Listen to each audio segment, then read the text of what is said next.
Next, on UConn Sports Nation, Conference Media Days are kicking off, which means football is right around the corner. I'll have an early preview with a national flavor from Kevin McGuire of NBC Sports. It's been a long offseason full of change. I'll recap the return of Randy Edsall and the staff he's brought in. And the 2018 recruiting class is starting to fill up. I'll have a conversation with Malik Banks, the defensive back who committed in June and is mature beyond his years. All that and more. Let's go!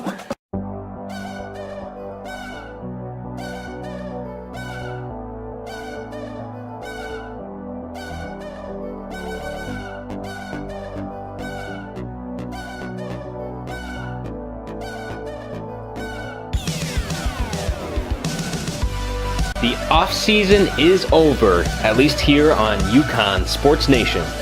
Welcome into this Friday, July 7th edition. I'm Matt Shambisky, and of course I'm available on iTunes, YouTube, and Twitter. As you heard off the top, I'm going to be joined for a national look at the 2017 college football season with NBC Sports' Kevin McGuire, and I'll also talk with 2018 football commit Malik Banks. But change was the story of the UConn football offseason, as Randy Edsall returned to the place he built a decade and a half ago. With his return comes renewed excitement in a program that has missed bowl season 5 of the last 6 years, after the Huskies were led to 4 consecutive bowl games from 2007 to 10 before Edsall's departure. Overall, I expect UConn to surpass the overly low expectations being placed on the program from a national perspective, as projections set the bar at just 3.5 wins, and rankings bring the Huskies in at 118th in the nation. The wheels fell off a year ago, but it was not for a lack of talent, which is only getting better as several young playmakers will see the field for the first time offensively, specifically at the skill position. There's also the biggest battle of training camp, where all fans' attention is going to be turned: the 5-player quarterback competition. 2-year opening day starter Bryant Sheriffs returns for his final season, and so does Donovan Williams, now a sophomore who started the final 3 games of 2016. And then there are the new arrivals, with JUCO quarterback David Pindell and 2 highly rated freshmen, top Massachusetts quarterback Everett's Jordan McAfee, and a former UCF commit from Dr. Phillips in Orlando, Florida, Marvin Washington. It's a battle that will begin on day 1, and it's anyone's guess who will come out on top. Communication will be key, and command on the field could be a determining factor in the fast-paced, up-tempo offensive style that was installed in the spring. Which brings me to new offensive coordinator and quarterback coach Rhett Lashlee. In a coup, Edsall pulled Lashlee away from the SEC's Auburn Tigers, where he was an assistant under his mentor Gus Malzahn. It drew a national reaction, and at the signing day coach's introduction event at the Rent in the spring, Lashlee brought the standing room only crowd to a roar when he asked, "Does anyone mind if we don't huddle this year? Does anyone have a problem with that?" His arrival has already paid dividends on the recruiting trail, and it's expected it will be the same for the Huskies on the field. Also arriving is new offensive line coach J.B. Grimes, whose resume of producing NFL linemen speaks for itself. Coaching at Cincinnati a year ago, Grimes has also been at several stops down south, including Auburn and Arkansas, and has worked for legendary coaches including Tommy Tuberville, Lou Holtz, Frank Beamer, and R.C. Slocum. 3 familiar faces round out the rest of the offensive staff. Remember Donald Brown, Andre Dixon, Jordan Todman, Terry Cawley, Matt Lawrence, or Cornell Brockington? They were all running backs developed under the guidance of Terry Richardson, who worked with Edsall and Storrs from 1999 through 2010. Former UConn wide receiver Aaron Smith will coach the same position, and Edsall's son Corey, who gained experience during Colorado's resurgence in the Pac-12 a year ago, will coach the tight ends. On the opposite side of the ball is Connecticut native and former Villanova defensive coordinator Billy Crocker, who brings a new 3-3-5 system with him. The move means more versatility and speed on the field defensively, And in an age where up-tempo and spread offenses are all the rage, especially in the American Athletic Conference, that style could prove beneficial. Nova finished ranked first nationally among all FCS schools defensively in 2016, surrendering just 15 points per game. It will be in an aggressive attack compared to years past, and how the unit responds will go a long way to determining the Huskies' fate in 2017. It won't be for lack of emotion, especially when it comes to the linebackers. Having been in the locker room and on the practice field alongside John Hooley back in 2011, his passion shines through, and from the looks of spring, he's back at home at his alma mater. Santana Sterling, a junior college transfer linebacker who is eligible to play this season, may have put it best during an interview last week when he said, "I could feel he is entirely committed and wants his players to be great. Even though I was there for only 2 days, it's clear Coach Hooley loves his job and wants the best for his players. I feel you need a coach, not a best friend, but someone that pushes you no matter what each day. Coach Hooley seems like the perfect coach." Rounding out the defense is former NFL defensive back Kieran Cox and defensive line coach Dennis Dotton Carter. The staff is a mix of young and old, experience and youth. A good balance for a group that is looking to bring UConn football back to its heyday. After the UConn Sports Minute, I'll have my conversation with Kevin McGuire of NBC Sports. This UConn Sports Minute is brought to you by ThisIsUConnCountry.com.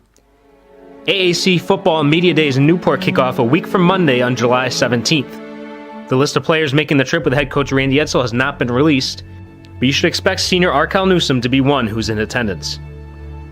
Former Husky turned Houston Astro George Springer was named to his first Major League Baseball All-Star game on Sunday. The center fielder will start for the American League in Tuesday's Summer Classic in Miami. An incoming women's high school basketball sensation Megan Walker appeared in Slam magazine on Wednesday, and she says this year's Huskies have a chance to do something special as they start from scratch. You can read the entire piece at slamonline.com. After this break, I'll preview the upcoming college football season with NBCSports.com's Kevin McGuire. You're listening to UConn Sports Nation, presented by ThisIsUConnCountry.com, where you'll find the latest news, game previews, and recruiting when it comes to UConn football. On the UConn Sports Nation hotline is Kevin McGuire of NBC Sports' College Football Talk, here for an early preview of the upcoming college football season. Kevin, welcome back. My pleasure to be back. I know it's been a while, but it's never too early to start looking forward. So I'm always appreciative at the time that anyone has to offer. So let's get into it. All right, I'll get to UConn a little later on, but media days are quickly approaching. I think the SEC actually kicks off their media days next week. As we get closer to the start of the 17th season, looking back on this past offseason, what stood out to you on a national scale? I think we're hearing a lot of discussion about how the recruiting calendar is going to shape up. I think that's one of the main topics that we may hear more of going into these media days, because I think that that's always going to be a hot topic, because there's been so much divide in what's right and what's wrong with the recruiting process. So I think that's one of the main things that stood out. Honestly, I don't know if there's been a whole ton of negative coverage in terms of some of the scandals that we've seen in past years. So, and that's always nice and refreshing. So it's almost kind of like we can just look forward to the upcoming season and hopefully just talk about more about the football side of things. Now, there are a lot of new faces and new places with lots of coaches at new homes, including Tom Herman at Texas, Charlie Strong, USF, Ed Orgeron taking over full-time at LSU, and even here, Randy Edsall back at UConn. Who in your mind do you think is going to have the biggest impact on a program this coming year? This coming year, it may actually be Tom Herman. I think I know that Charlie Strong didn't necessarily leave Texas in great shape, but I think he left it in better shape than he inherited. So I think Tom Herman's walking into a pretty decent situation where he can kind of get the juices going pretty early on. I'm not going to say that makes Texas a Big 12 favorite or even a contender at this point, because there's still a long way to go. But I think that there could be some dramatic improvement if Tom Herman can do some of the things at Texas the way that he did at Houston when he first got started there. So I think that he's the guy that I'm probably most interested in seeing what he does in year one. You mentioned this next topic a little earlier on, but the early recruiting signing period.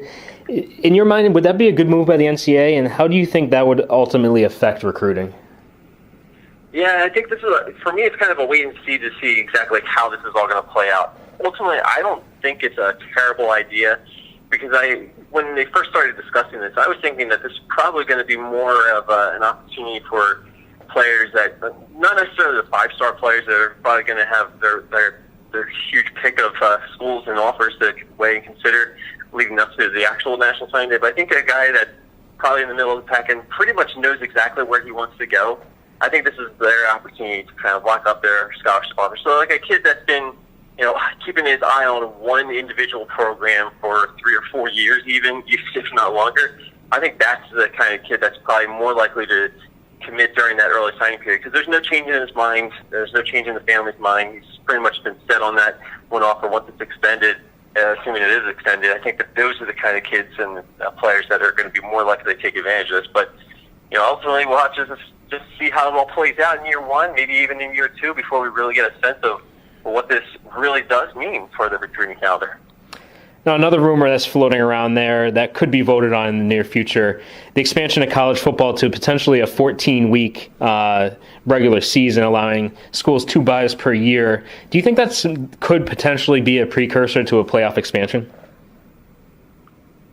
I don't know if the two are necessarily tied together, but I think as we move forward, I think we're going to see expansion with the schedule and the playoffs. So, like I said, I don't know if they're necessarily go hand in hand.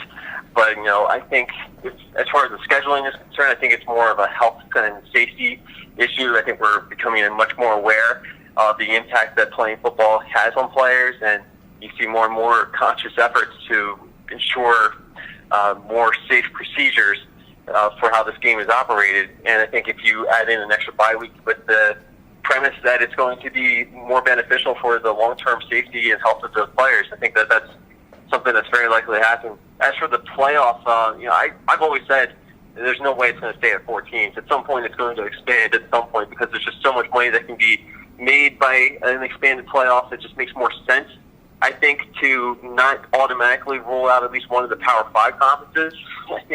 I think that was a flawed format from the start just for that reason because you're guaranteeing somebody's going to be left out, and I think if you expand it, you're certainly going to make more people happy, and you're going to have more opportunities to shine some spotlights on some programs that are worthy of it. I'm talking with Kevin McGuire of NBC Sports previewing the 2017 college football season. Now, looking across the college football landscape, it seems quarterbacks are really going to rule this season. Lamar Jackson's back to defend his Heisman campaign at Louisville, and just going down the list of quarterbacks that are here, Sam Darnold, Josh Rosen, Jake Browning, Mason Rudolph at OK State, JT Barrett, even Baker Mayfield again. It really does go on and on that list. Is this the deepest college football has been at the quarterback position in quite some time, and how do you think that's going to help the game heading into the year? Yeah, I think there are certain positions that are certainly getting deeper, I think, over time, and I think a lot of that has to do with the development of kids and players at a younger age. Obviously there's more camps out there, there's more training that's going on, so I think that all has an added benefit to the quality of play that we'll see at the college level, and then, obviously it's going to continue to grow. Not just for quarterbacks, but for other positions too. So I think this season alone, last year I thought it was going to be the year of the running backs, but I think when you're going back right into the swing of things with the quarterbacks, because you just rattle off a ton of names. They're going to be a lot of fun to watch this year, and they could also, many of them could be in the center spotlight, just because you could be talking about some playoff contenders and Heisman contenders. So I think it's going to be a really fun year, I think, for quarterbacks once again this year, and that does seem to be the way that this game is evolving more towards the passing game. So it's always going to be good news for quarterbacks. Now, I'm sure you haven't yet completed preseason predictions with training camp not even started, but which conference do you expect to potentially carry the torch in 2017? Ooh, that's a good one. I'm not real high on the Big 12 at all. I still have some concerns overall about the Pac-12, so I lean more towards the SEC and the Big 10 almost by default, but the ACC has been making some real strong pushes lately. Obviously, last year was a great year for the ACC overall. I think, even if Clemson takes a step or two back this year, which I would expect them to do, Florida State's still going to be Florida State. I think Virginia Tech is heading in the right direction. I like Miami's direction, too. I think Mark Ricky's going to do some good things at Miami. So I think overall the ACC is getting stronger, and they're certainly holding their own against some of these other power conferences. So I don't know if the ACC is going to have Heisman winner and your national champion this year, but I think overall the quality of depth of the ACC is improving on the playing field, and I think that's showing. Now, switching over to UConn, I mentioned Randy Edsall being back in Connecticut at the top of the show.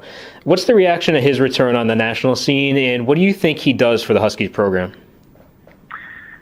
To me, I like the hire. I thought it was a good fit for Randy Edsall, first of all. I think going back to UConn's a good spot for him because I don't think things really went the way that he had hoped at Maryland. I think the results have shown that. But I think at UConn, he's proven what he can do. Obviously, it's a program that could benefit from having a good leader who understands the program. And I think you can say that about Randy Edsall. He understands what this program has been through, where they've been going, and where they plan to go. And he at least has the right frame of mind to get UConn on that track. So I think it was a pretty decent move. I'm not saying it's a home run hire by any stretch of the imagination. I think there maybe could have been some younger faces that they probably could have gone with. But to me, I think bringing in a guy who just clearly has a understanding of what this program has been doing, I don't think that's a bad move. And I think, like I said, I think it's a good fit for him to kind of redeem himself. So, if he can do that, that's good news for UConn, I would say. Now, he turned some heads nationally by pulling offensive coordinator Rhett Lashley away from Auburn shortly after he was hired. He's going to bring in an up-tempo, fast-paced, no-huddle offense. Were you surprised that Lashley made the move from Auburn up to Connecticut? And what do you think he's going to do for maybe on the recruiting trail or even do for the UConn offense? Yeah, I thought that was a great pickup by UConn because it's not often you see a guy from an SEC school go to a Group of 5 program. But I think that, as far as UConn's concerned, I think that's a great move, great addition. Anytime you're going to think about going up-tempo, obviously you have to have the personnel in place, but having a guy who understands how that offensive philosophy and system works, I think, is the key. And I think UConn got that. So, you can go out and you can tell recruits the idea that you're going to start picking up the pace a little bit. And it seems like that resonates well with high school kids, and especially if you got some wide receivers and quarterbacks, that's a good spot to be in, and especially in this conference too. I mean, you open up the playbook a little bit and you open up the field like that, you've got a chance to do some damage pretty quickly. Again, as long as you have the right players in place, and whether that's the case this year or not remains to be seen. But I think going forward, you can build around that, and you can compete pretty quickly, I would say. And a final question for Kevin McGuire of NBC Sports. The American Athletic Conference has been marketing itself as a Power 6 conference. Do you foresee the league continuing to take a step forward, or with quarterback Greg Ward Jr. from Houston now in the NFL, does that take away some of the momentum the American gained over the last 2 years? Yeah, I always kind of roll my eyes when I see the whole Power 6 narrative out there. And I don't mean this disrespectfully. I just think that the realistic scenario is the American Athletic Conference, at best, is always going to be the best Group of 5 conference. I think there's still a sizable gap between the whole Group of 5 and the Power 5 structure, where it's very difficult to make a case that you belong at that Power Conference table. Even if you think you've got a good record against Big 12, and you look at the financials, there's a lot more that goes into it, unfortunately, for the American Athletic Conference than I don't necessarily think that they fail to admit that or realize that, but obviously, they're trying to pump up their conference and their brand, and I totally get that, totally understand it, but I just think the gap is going to be too big for as long as I can see it going forward.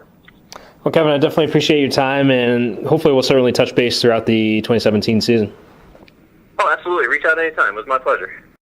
Coming up, I'll be joined by 2018 UConn football commit Malik Banks, a defensive back from Delaware who committed back in June.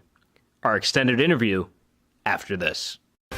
You're listening to UConn Sports Nation, presented by ThisIsUConnCountry.com, where you'll find the latest news, game previews, and recruiting when it comes to UConn football. On the UConn Sports Nation hotline is Malik Banks, a 6'1", 195-pound DB who committed last night to the University of Connecticut. Malik, definitely congratulations and welcome to the show. Thank you. I appreciate it. So how'd the process go, and what made you decide UConn was the place for you?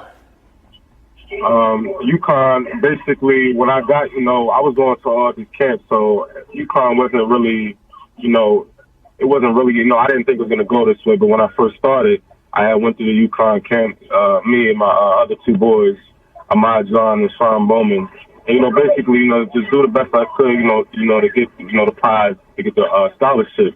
So, it's a funny story, actually, they started the conditioning, and UConn is, one of the most mental camps that I went to in my whole, all my 3 years of going to the camps in my high school. So it was kind of hard. And it was hot out there, to my surprise, in Connecticut. I thought it was going to be cold. But the conditioning I did horrible at. And, I had a couple of Cinnabons before. I thought I could, I thought I was a man. I could just eat them and just get through, right? I was wrong. I ended up throwing up in the middle, got all my stuff together. And then once the football started, it felt natural. I just did what I did. And, head coach Esau ended up offering me on the spot after, like a 5-minute talk and him, picking my character and seeing, what type of man I am. So you mentioned your conversation with Coach Randy Edsall. What was your What was your impression of him? It was just very conservative. Like he's not a coach who really takes rational decisions just on athletes just because they're able to do this or do that. He was really, like I said, the conversation lasted about 10 minutes. And the son, we was just talking, he was asking myself how, where I was as a football player, what I think I was. I ended up telling him, I felt like I was at 75 to 80%. And I didn't peak yet. And basically what I meant by that was there was always room for me to grow, and then on top of that, to grow into their program where I'll be going to college at. So he was, all the coaches, Randy Edsall, he was at Detroit Lions. So he had a very good impression on me about character because I'm built off the character as well. And that's why when I committed, it's always a verbal commit. You can break those, but I gave him my word. I gave him my word as a man that I was coming to UConn, no matter Ohio State would offer me the next day. So that's the type of relationship we built was off of trust and character. So he had a good impression on me. Well, it certainly seems you're a natural fit for his type of program. What was your impression of UConn as a whole, the campus, the facilities, those type of things? Being an athlete from Delaware, we don't really have too much, big things like football-wise. So when I seen the campus, they had their own indoor facility, which was huge. They had, I remember, we went out to the fields, to do the camps. They had, of course, 2 fields or whatever. And after I got the offer, they, 4 or 5 coaches, not just 1 or 2, 4 or 5, to show me how much they cared. They all took me on that, on that trip throughout the facilities. I enjoyed it. I saw some things I've never seen before. Like there's this big black thing that you step on. You turn it on and it shakes you while you stretch and it gets deep into your muscles. I've never seen things like that before. So of course, it's a D1 school, so it had all that big extra stuff. Kids can just walk in to grab protein shakes whenever they wanted to. Just things like that. The weight room looked like 100 yards, like another football field. Their weight room is more long-wise and wide. So I enjoyed all of it. They even, gave me the jersey to take a picture in. So I enjoyed all of it, though. I had fun. So you are a defensive back. Are you aware of the Huskies' tradition of developing cornerbacks and safeties into NFL caliber players? No, sir. I was not aware of that. I realized, what's his name? Obi something? Yeah, Obi. Going into the, yeah. I did my research and I saw him, he was a 6'3" DB from the Huskies. And that's another thing that impressed me so much from UConn was basically that, their ability to produce, NFL-worthy football players as well. Now I'm talking to Malik Banks, defensive back from the state of Delaware, one of the newest commits to the UConn football recruiting class in 2018. Now at defensive back on the field, what makes you stand out as a player? Basically my physical frame, and my physical frame is still having the ability to run a 4.5 40, and if I worked at it, I could bring it down even more. So I have a very good physical frame for my age. Everybody thinks I'm like 21 or 22. And, that helps me on the field. I take pride in, in weightlifting. I always loved it. But also, I had to realize that I had to be able to keep my mobility. So I'm fast and I keep a physical frame, which is why a lot of coaches, step to me at the beginning of the camp. They see I'm able to, I'm such a big safety, but able to keep it with the receivers as well. And I'm a physical player. I love to hit. If you go and watch my huddle highlights, I think I have one pick in there, but it's a lot of hitting in there, and I take pride in that. Yeah, I did see your huddle highlight tape, and it looks like you're good at shaking off blockers as well and getting to the ball carrier. So you mentioned earlier you're about 70 to 80% of what you could potentially be as a football player. What sort of things do you need to improve upon in order to take your game to the next level? And that's the same, exact thing we talked about with me and Coach Ed. So he asked me the same thing. I basically told him that if I can master, I already have the broader things. Everybody can backpedal. Everybody can speed turns as a DB.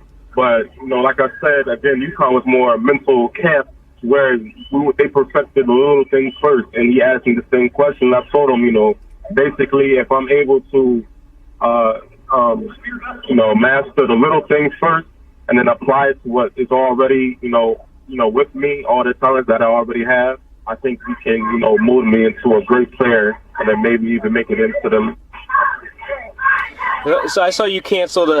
You had a visit to Boston College scheduled, and you canceled that after your commitment. Who else was looking at you throughout this entire recruiting process? Well, I had 4 other offers. I had Addison Broadus from West Virginia. I had Morgan State, Howard University. I had Central Connecticut, and then the 5th one was UConn. And I was talking to Boston College, Pitt, things like that. But it's sad, really, because in the recruiting process, it's not like how it was in the old days. Kids really have to do more of the work, and they forget. Coaches and the adults forget that these are kids. We don't have all the knowledge that we have. So it's basically whoever has the most knowledge, to go out there and realize what it takes to be recruited. Rather than the other way around like it used to be, where coaches would come to the kids.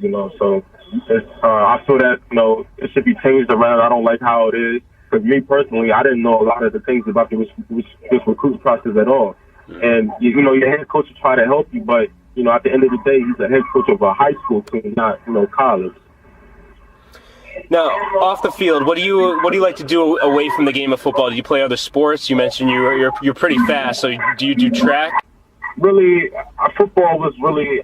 I ran track when I was younger. I would run track for AAU for I think I was 9 or 10 years old. I went to the Junior Olympics in New Orleans and Virginia, so I was pretty up there. But once I started growing, I started getting these horrible growing pains in my knees where I could barely walk. So I had to stop track, and in the midst of me doing that, I started football. So from there, I didn't really pay attention to the track part. I was always able to maintain or even produce more quickness without running track.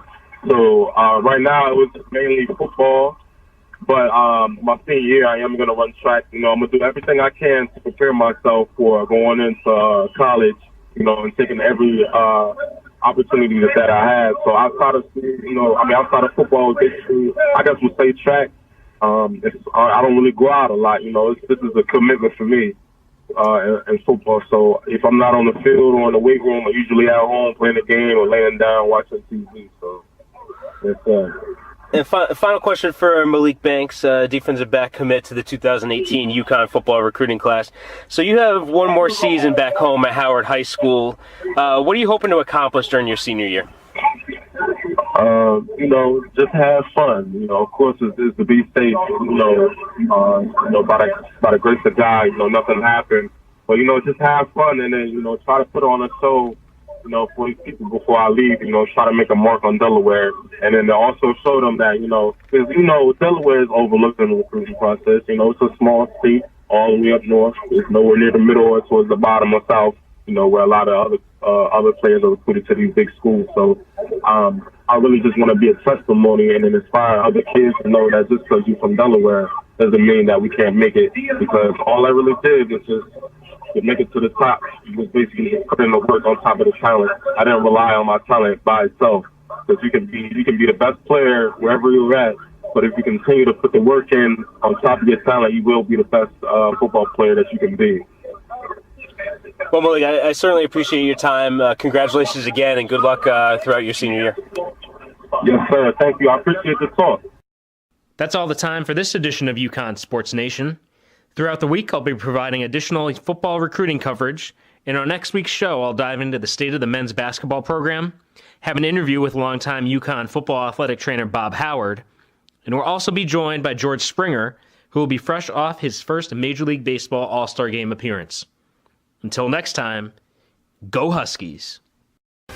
You're listening to UConn Sports Nation, presented by ThisIsUConnCountry.com, where you'll find the latest news, game previews, and recruiting.